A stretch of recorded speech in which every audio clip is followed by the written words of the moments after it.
what if SiR was God? Like, what if SiR was God? I think that this is a pretty nice R&B album that has a lot of likable characteristics to it. However, I think ultimately, as an album, it does a horrible job at really displaying who SiR really is. After listening to November, all I get from SiR, really, all I've really kind of collected and gathered from this album in regards to who SiR is as a musician is SiR is a person signed to TDE that likes to sing songs. Kind of all I got, really. If I were to judge solely by this album, that's all I've really got, you know? I don't really get much of a sense of, like, vulnerability, or like there's not really like a message or anything. It's just a pretty faceless R&B album, but it sounds pretty cool, I guess. Like there is like a concept thing, I guess. This like robot female AI voice that just pops in, and he seems to be like traveling somewhere and occasionally just talks to this robot. It kind of reminded me of the Logic Dahlia robot thing. Reminded me of that, you know. And it ultimately by the end, this whole concept robot story, whatever, it doesn't really go anywhere. It feels completely pointless. It's just kind of like, all right, cool, whatever. It just seems like a pretty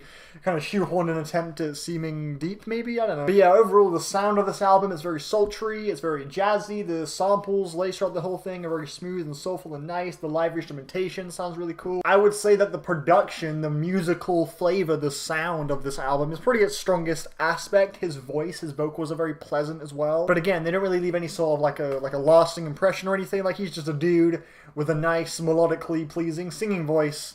And that's about it. He just kind of sings about chicks and stuff, and that's all I really got from him overall. He didn't really go really deep or anything about like his personal life or anything like that. There were a few songs where you did get a little bit of, I guess, introspection. The song Never Home I thought was the best example of that. I also did enjoy the features that appeared on the album. There were a couple. There was Schoolboy Q on the song Something Foreign, and I thought his sound fit the song pretty nice. It was a nice little contrast from SiR's very like smooth and silky and like, you know, sensual sound and stuff. And then there was Etta Bond, who I'm not familiar with. She was featured on the song Something New, and her vocals were fucking brilliant. She had this awesome just like soaring vocal part at the very end that sounded so sick. It added a lot to the track in my opinion. I also enjoyed the incorporation of this like little pitched up vocal sample thing on the song The Evils, this weird little like I thought that sounded really cool. I thought it was pretty nice. I just wish this song as a whole was just more kind of full. It felt a little bit hollow overall, this track in general. It just felt a little bit empty. It felt like it could have just had more going on musically.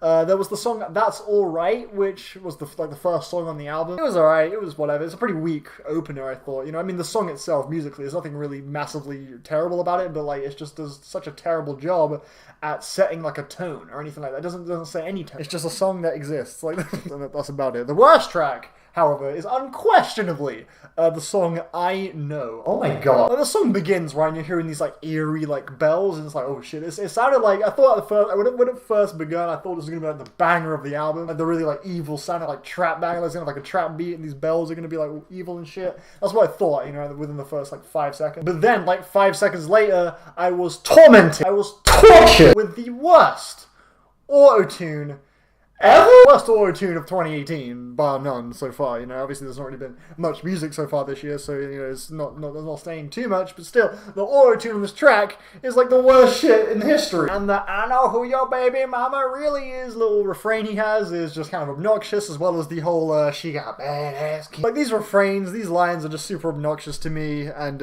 yeah, and the beat just was really just flimsy, too. It was just such a lame track. Never Home was one of the better songs. I love the, bass line on this track, and his vocals, they felt really kind of quirky and witty. His lyrics as well, he kind of felt a little bit Open Mike Eagle-ish. Like when Open Mike Eagle was doing that weird little like quirky thing, you know, it reminded me of that, and I thought it was pretty cool, and I like the lyrical idea too. Please tell me that cursor has not been on the screen the whole fucking time. Just talking about how like he's never home, he's always doing something, you know, he's working on music, he's doing a live show, whatever, he's just never really able to like sit down and settle with his partner. This is just a nice rare moment on this album where we see a little bit of personality, you know. I also like that line where he says, Top is working me like my nickname's Kunta or something like that. Referencing Kendrick Lamar with King Kunta, and like actually the slave Kunta as well. And the last like string of tracks, War, Better, Dreaming of Me, Summer, November, they're all fine. Like War is probably one of the least memorable tracks on the album, but sonically it's probably one of the most pleasing. Nothing about the song sounds bad. It's just like nothing about it is attention grabbing. I could say that for like every song here. Well, at least most of the songs, like especially the next track, Better, on the song Better.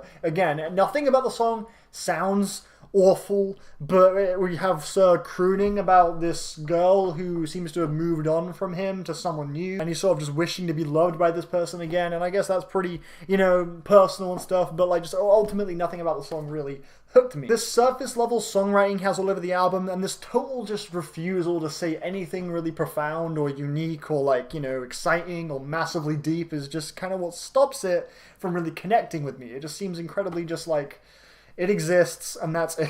Like, that's like, oh, that's as deep as it goes. Like, it just plays. Like, everything on this album just kind of goes through one ear and out the other, but while it's on, it sounds nice, so it's kind of hard to knock it, really. I also loved the beat on Dreaming of Me. I thought the beat was really cool. There was some really cool, like, little vocal chops kind of thrown in on this track, and then the guitar loop was heavenly. I love that little guitar loop on this song. And the final track, Summer in November, is probably the best track on the album, honestly. It's probably the most well-executed song on the whole thing. Just overall, in regards to his performance, the production, it's just the most well-refined, most fine-tuned, enjoyable track.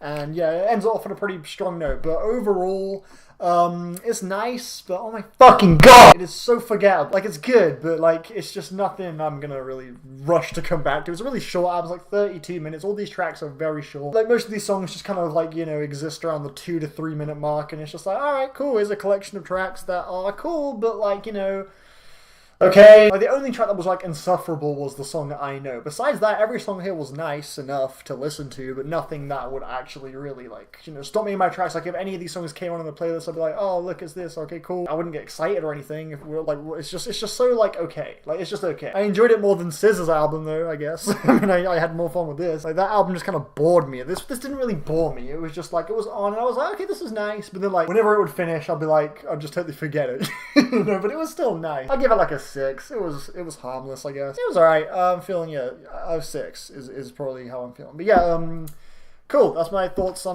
November.